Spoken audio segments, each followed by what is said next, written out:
মুসলিম রাষ্ট্রগুলো নিয়ে কি নেটো জোট তৈরি হচ্ছে? আজ সৌদি আরবের জেদ্দা শহরে সৌদি আরব, তুরস্ক এবং পাকিস্তান এই তিনটি রাষ্ট্র নেটোর 5 নম্বর আর্টিকেলের আদলে একটি গুরুত্বপূর্ণ চুক্তি সম্পাদন করতে চলেছে। ইতিমধ্যেই তুরস্ক থেকে উড়ে এসেছেন রিসেপ তাইয়েপ এরদোয়ান এবং গতকালই পাকিস্তান থেকে পাকিস্তানের প্রধানমন্ত্রী শেহবাজ শরীফ, ফিল্ড মার্শাল আসিম মুনির এবং পররাষ্ট্রমন্ত্রী ইশাক দার তারা পৌঁছে গিয়েছিলেন সৌদি আরবে। গতকাল উমরা হজের মধ্য দিয়ে তারা আজকের এই পবিত্র চুক্তি স্বাক্ষর করতে চলেছে তিনটি রাষ্ট্র এক জায়গায় হয়ে। তাই ইতিমধ্যেই গোটা পৃথিবীতে সাড়া পড়ে গেছে এই খবরকে ঘিরে যে মুসলিম নেটো তৈরি হতে যাচ্ছে। সৌদি আরব, তুরস্ক এবং পাকিস্তান এই তিন রাষ্ট্র মিলে এবং খুব অল্প সময়ের মধ্যেই মিশর এবং কাতার তারাও যুক্ত হবার সম্ভাবনা প্রবল এবং ইতিপূর্বে পাকিস্তান এবং কুয়েত তারাও এক প্রস্থ আলোচনা করেই রেখেছে। সুতরাং ইঙ্গিত পাওয়া যাচ্ছে যে আজ তিনটি রাষ্ট্র চুক্তি সম্পাদন করলেও খুব অল্প সময়ের মধ্যে একাধিক মুসলিম রাষ্ট্র এই জোটে যুক্ত হবে। কিন্তু প্রশ্ন হচ্ছে, ইরানকে বাদ দিয়ে মুসলিম নেটো কি আদৌ সম্ভব গড়ে তোলা, নাকি ডোনাল্ড ট্রাম্প ইরানের বিরুদ্ধে যুদ্ধ করবার জন্য, ইরানের বিরুদ্ধে লড়াই করবার জন্য এই মুসলিম রাষ্ট্রগুলোকে ঐক্যবদ্ধ করছে তার স্বার্থ সিদ্ধি করবার জন্য? আবার অনেকেই মনে করছেন যে মুসলিম রাষ্ট্রগুলো এই মুহূর্তে ঐক্যবদ্ধ হচ্ছে ইসরায়েলের বিরুদ্ধে। ইসরায়েল সাম্প্রতিক সময়ে এতবার বেড়েছে, গাজা ভূমিতে গণহত্যা চালাচ্ছে, আবার আল আকসা মসজিদকে এবার কবজা করতে চলেছে। সুতরাং এই মুহূর্তে মুসলিম রাষ্ট্রগুলো ঐক্যবদ্ধ হওয়া অত্যন্ত জরুরি, যাতে তারা ইসরায়েলের বিরুদ্ধে যুদ্ধ করতে পারে। তাহলে কি সত্যি সত্যি এই জোট ইসরায়েলের বিরুদ্ধে তৈরি হচ্ছে? চলুন আজকের এই ভিডিওতে আমরা বুঝে নেওয়ার চেষ্টা করি সত্যি সত্যি কোন লক্ষ্যে এই তিনটি রাষ্ট্র অর্থাৎ পাকিস্তান, সৌদি আরব এবং তুরস্ক তারা নেটোর আদলে সামরিক চুক্তি সম্পাদন করছে, এবং আদৌ কি এই জোট মুসলিম বিশ্বের কাজে আসবে নাকি মুসলিম বিশ্বের বিপক্ষেই যাবে? চলুন এই সব প্রশ্নের উত্তর আজকে খোঁজার চেষ্টা করি এই নিবেদনে। সকলকে আমি স্বাগত জানাচ্ছি, আপনাদের বন্ধু অধ্যাপক আব্দুল হালিম। চলুন শুরু করি। মুসলিম বিশ্বের রাষ্ট্রগুলো ঐক্যবদ্ধ হোক এবং তারা পশ্চিমী রাষ্ট্রগুলোর যে ষড়যন্ত্র তার বিরুদ্ধে রুখে দাঁড়াক। ফিলিস্তিনি জনতা ৭৮ বৎসর ধরে রাষ্ট্র হারিয়ে তাদের উপরে ইসরায়েল যে অত্যাচার চালাচ্ছে, যেভাবে আল আকসা মসজিদকে কবজা করে রেখেছে ইসরায়েলি আইডিএফ সেনারা, তার বিরুদ্ধে মুসলিম রাষ্ট্রগুলো রুখে দাঁড়াক। সিরিয়া, কখনো লেবানন, এই রাষ্ট্রগুলোর জমিকে যেভাবে ইসরায়েল প্রতিদিন দখল করে নিচ্ছে এবং আড়াল থেকে আমেরিকা যুক্তরাষ্ট্র যেভাবে মুসলিম বিশ্বকে ধ্বংস করবার ষড়যন্ত্র চালাচ্ছে, তার বিরুদ্ধে মুসলিম রাষ্ট্রগুলো বর্তমানে যেহেতু অর্থনৈতিক দিক থেকে আগের তুলনায় অনেক বেশি শক্তিশালী হয়েছে, তাই আজকের দিনে মুসলিম রাষ্ট্রগুলোর ঐক্যবদ্ধ হওয়াটা অত্যন্ত জরুরি। পাকিস্তানের মতো পারমাণবিক শক্তিধর রাষ্ট্র যেহেতু মুসলিম রাষ্ট্রগুলির অন্তর্ভুক্ত, তাই এই পাকিস্তানকে সামনে রেখে সৌদি আরবের মতো ধনকুবের রাষ্ট্রকে সঙ্গে নিয়ে তুরস্কের মতো রাষ্ট্র যে সত্যি সত্যি পশ্চিমী নেটোর সদস্য, মিশরের মতো রাষ্ট্র যার কাছে বিশাল স্থল সৈন্য বাহিনীর শক্তি রয়েছে, এই সমস্ত রাষ্ট্রগুলো আজকের দিনে ঐক্যবদ্ধভাবে নেটোর মতো সংগঠন গড়ে তুলুক এবং পশ্চিমী রাষ্ট্রগুলোর বিরুদ্ধে একটা অবরোধ অন্তত গড়ে তুলুক, এটাই মুসলিম বিশ্বের সবচাইতে বড় চাওয়া আজকের দিনে। কিন্তু সেই জোট কিন্তু এতদিন ধরে হয়ে উঠছিল না, কারণ নেপথ্যে ছিল আমেরিকা যুক্তরাষ্ট্র। আমেরিকা চিরকাল মুসলিম রাষ্ট্রগুলোকে ডিভাইড অ্যান্ড রুল, তাদেরকে বিভক্ত করে রেখেছে, একের সঙ্গে অপরকে লড়িয়ে রেখেছে। ফলে মুসলিম বিশ্ব কিন্তু চিরকাল বিভক্ত এবং মার খাচ্ছে। আজকে যে নতুন চুক্তি হতে চলেছে সৌদি আরবের জেদ্দা শহরে, যাকে এই মুহূর্তে বিশ্বের অধিকাংশ সাংবাদিক বলছে রেড সি সিটি, লোহিত সাগরের একেবারে তীরে সৌদি আরবের যে জেদ্দা শহর, সেই জেদ্দা শহর থেকে ইয়েমেনের হুথি গ্রুপের যে সদর দপ্তর, তার দূরত্ব কিন্তু খুব বেশি নয়। তাই জেদ্দা শহরে যখন তুরস্ক, পাকিস্তান এবং সৌদি আরব একটি সামরিক চুক্তি করছে, যে চুক্তির মূল কথা যে পাকিস্তান কিংবা সৌদি আরব কিংবা তুরস্ক এই তিন রাষ্ট্রের কোনো একটি রাষ্ট্রকে যদি বহিঃশত্রু আক্রমণ করে, ধরে নেওয়া হবে তিনটে দেশের উপরেই আক্রমণ করা হলো এবং এই তিনটি রাষ্ট্র একসঙ্গে তারা সেই আক্রমণকারী রাষ্ট্রের বিরুদ্ধে যুদ্ধ করবে। তো প্রথম যে প্রশ্ন এই মুহূর্তে তৈরি হচ্ছে তা হলো, এই জোট কি ইরানের বিরুদ্ধে জোট হচ্ছে? কারণ সৌদি আরব এই মুহূর্তে ইরানের দ্বারা আক্রান্ত। সৌদি আরবের যে বিশাল বিশাল তৈল শোধনাগার এবং তেল উৎপাদনকারী যে খনি, সেই খনিগুলো কিন্তু মোটেই নিরাপদ নয় হুথির হাত থেকে। হুথি যেহেতু ইরান দ্বারা পরিচালিত, ইরানের প্রক্সি, তাই হুথির হাত থেকে বাঁচাটা সৌদি আরবের এখন ফোরমোস্ট প্রায়োরিটি। তাই প্রশ্ন উঠতে পারে যে সৌদি আরব এই জোট তৈরি করেছে মূলত আমেরিকার নেতৃত্বে, কারণ আমেরিকা দুবার ইরানের বিরুদ্ধে লড়াই করতে এসে পরাস্ত হয়েছে। তাই আমেরিকা বুঝতে পেরেছে ইরানের সঙ্গে লড়াই করে তার জয়ী হওয়ার সম্ভাবনা কম। তাই মধ্যপ্রাচ্যের রাষ্ট্রগুলোকে ইরানের বিরুদ্ধে ঐক্যবদ্ধ করা, তারপর ইরানের বিরুদ্ধে মিলিতভাবে যুদ্ধ করা, আর সেই যুদ্ধ করলে ইরান শেষ পর্যন্ত নিশ্চয়ই পরাস্ত হবে। তাই অনেক বিশ্লেষকই মনে করছে যে হতেও পারে এটা ডোনাল্ড ট্রাম্পের চাল, কিন্তু পদাতিকের পক্ষে আমরা দাবি করছি না, এই জোট মোটেই ইরান বিরোধী কোনো জোট নয়।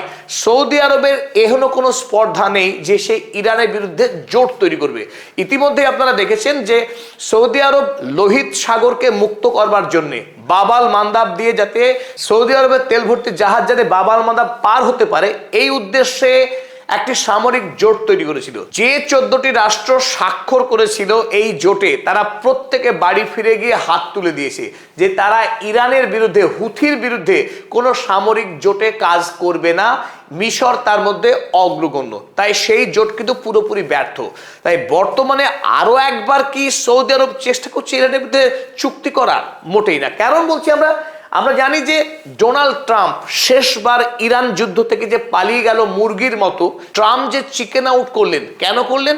ইরানের বিদেশমন্ত্রী সৈয়দ আব্বাস আরাগচি ধরে ধরে তিনি ফোন করেছিলেন বিদেশ মন্ত্রীদের। কার?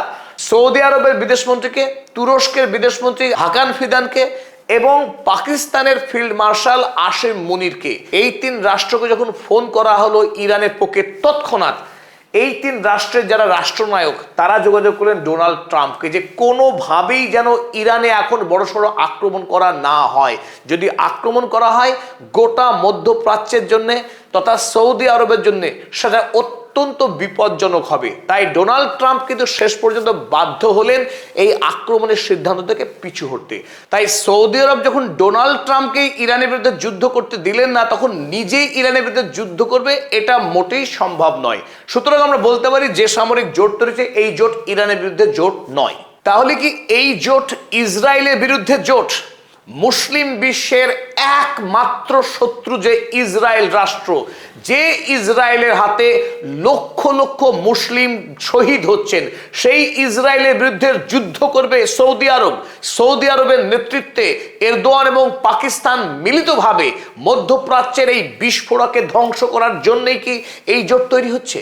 তবে আমাদের মত, এই জোট ইসরায়েলের বিরুদ্ধে যুদ্ধ করার শক্তি রাখে না, এমনকি ইচ্ছেও রাখে কিনা তা নিয়েও সন্দেহ আছে। কারণ বর্তমান সময়ে দাঁড়িয়েও মোহাম্মদ বিন সালমানরা তাদের বাণিজ্যিক স্বার্থকে যতখানি গুরুত্ব দিয়েছে, ফিলিস্তিনিদের স্বার্থকে সেই মাত্রায় গুরুত্ব দেয়নি। কারণ আমেরিকাকে চাইলে সৌদি আরব অনেক আগেই ফিলিস্তিনিদের ওপর ইসরায়েল যে গণহত্যা চালাচ্ছে সেই গণহত্যা থামাতে পারত। কারণ ইসরায়েলি সৈন্যবাহিনী গাজা ভূমিকে ধ্বংস করবার জন্য যে GBU-9 বোমা ব্যবহার করেছে, সমস্ত বোমাই আমেরিকার দেওয়া।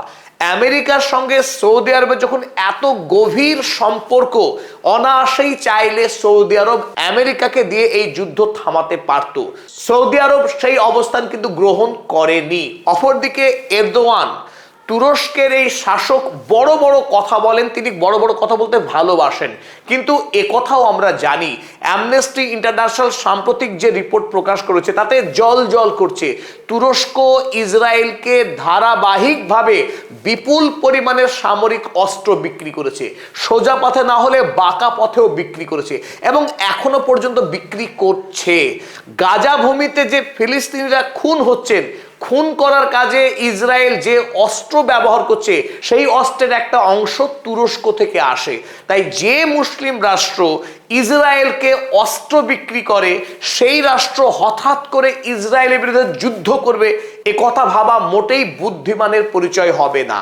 পাকিস্তানের প্রশ্ন যদি বলা হয়, না, পাকিস্তান ইসরায়েলকে কোনো অস্ত্র বিক্রি করে না, কিন্তু পাকিস্তান অর্থনৈতিকভাবে এবং দেশের আভ্যন্তরীণ রাজনীতিতে এত বেশি জেরবার এবং কোণঠাসা, তার পক্ষে কি বিদেশে ইসরায়েলের বিরুদ্ধে লড়াই করা, আমেরিকার বিরুদ্ধে অবস্থান গ্রহণ করা এই মুহূর্তে অন্তত কোনোভাবেই সম্ভব নয় শেহবাজ শরীফের জন্য। এর চাইতে যে আরো গুরুতর অপরাধ এই দেশগুলো পূর্বেই করে রেখেছে, তা হলো ডোনাল্ড ট্রাম্পের তৈরি করা বোর্ড অফ পিসের সদস্যপদ গ্রহণ করে সৌদি আরব, তুরস্ক এবং পাকিস্তান এই তিনটি রাষ্ট্র গুরুত্বপূর্ণ ভূমিকা নিয়েছিল গাজা ভূমিকে আমেরিকার কাছে বিক্রি করে দেওয়ার কাজে।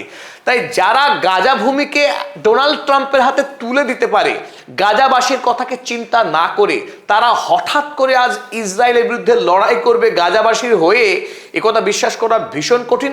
দ্বিতীয়ত, আল আকসা মসজিদ, যেটা নিয়ে নতুন করে আলোচনা শুরু হয়েছে যে আল আকসা মসজিদকে উদ্ধার করবে সৌদি আরব। ঘটনা আজকে প্রথম নয়। আল আকসা মসজিদকে আন্তর্জাতিক আইনকে গুড়িয়ে দিয়ে দখল করা, সেখানে নামাজ পড়তে যাওয়া মানুষকে খুন করা, অত্যাচার করা, এই কাজ কিন্তু সুদীর্ঘ কাল ধরে করে আসছে ইসরায়েলি আইডিএফ সেনারা।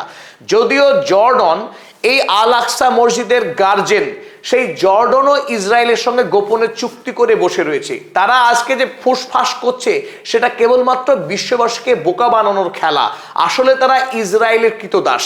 তাই জর্ডন এবং সৌদি আরব তাদের যে অবস্থান সেটা খুব ভিন্ন নয় ইসরায়েলের প্রশ্নে। তাই আমরা যে জোট তৈরি হচ্ছে, এই জোট ইসরায়েলের বিরুদ্ধে লড়াইয়ে যাবে, তার জন্য ঐক্যবদ্ধ হচ্ছে, এ কথা বিশ্বাস করতে অন্তত পারছি না। স্বাভাবিকভাবে যে প্রশ্ন ওঠে, তাহলে এই জোটের লক্ষ্য কি? কেন এই জোট তৈরি হচ্ছে? আর কেনই বা বিশ্বের সকল মিডিয়া আজকের এই ঘটনাটাকে এত গুরুত্ব দিয়ে বিবেচনা করছে? তার প্রধান এবং অন্যতম কারণ এই জোটের পশ্চাতে সৌদি আরবের স্বার্থ, কোনো সন্দেহ নেই। আমেরিকা এতদিন ধরে মধ্যপ্রাচ্যে যে অপ্রতিরোধ্য সামরিক শক্তি ছিল, আজ তা আর নেই। ইরানের হাতে মার খেয়ে আমেরিকা তার নিজের ঘাঁটিগুলিকেই রক্ষা করতে পারছে না। এমনকি 5 মাসের যুদ্ধ লড়তে গিয়ে আমেরিকা তার নিজের সামরিক অস্ত্রই হারিয়ে ফেলেছে। তাকে রক্ষা করবার মতো ইন্টারসেপ্টর মিসাইল নেই, এমনকি আক্রমণ করবার মতো শর্ট রেঞ্জ সুপারসনিক মিসাইল পর্যন্ত ফুরিয়ে ফেলেছে আমেরিকা। নতুন করে এই সমস্ত অস্ত্র তৈরি করতে গেলে তার জন্যও আমেরিকার বেশ লম্বা চওড়া একটা সময় লাগবে। তাই যখন আমেরিকা নিজেই নিরাপদ নয় মধ্যপ্রাচ্যে, সে আর কি করে গ্যারান্টি দেবে সৌদি আরবের সুরক্ষার? তাই সৌদি আরব এই মুহূর্তে যেভাবে মার খাচ্ছে হুথির হাতে, সৌদি আরব চাইছে যে কোনো মূল্যে তার দেশকে সুরক্ষিত করবার জন্যে পাকিস্তানের মতো সামরিক শক্তিধর রাষ্ট্রকে তার প্রয়োজন। এমনকি তুরস্ক এই মুহূর্তে যারা সামরিক প্রযুক্তিতে অনেকখানি উন্নতি করেছে, এমনকি নেটোর সঙ্গে কাজ করার ফলে তার দীর্ঘ সামরিক অভিজ্ঞতাও রয়েছে। তাই তুরস্ক এবং পাকিস্তানের মতো রাষ্ট্রগুলোকে পাশে পেয়ে সৌদি আরব এই মুহূর্তে বাঁচতে চাইছে, যখন আমেরিকার দেওয়া ছাতা ফুটো হয়ে গেছে।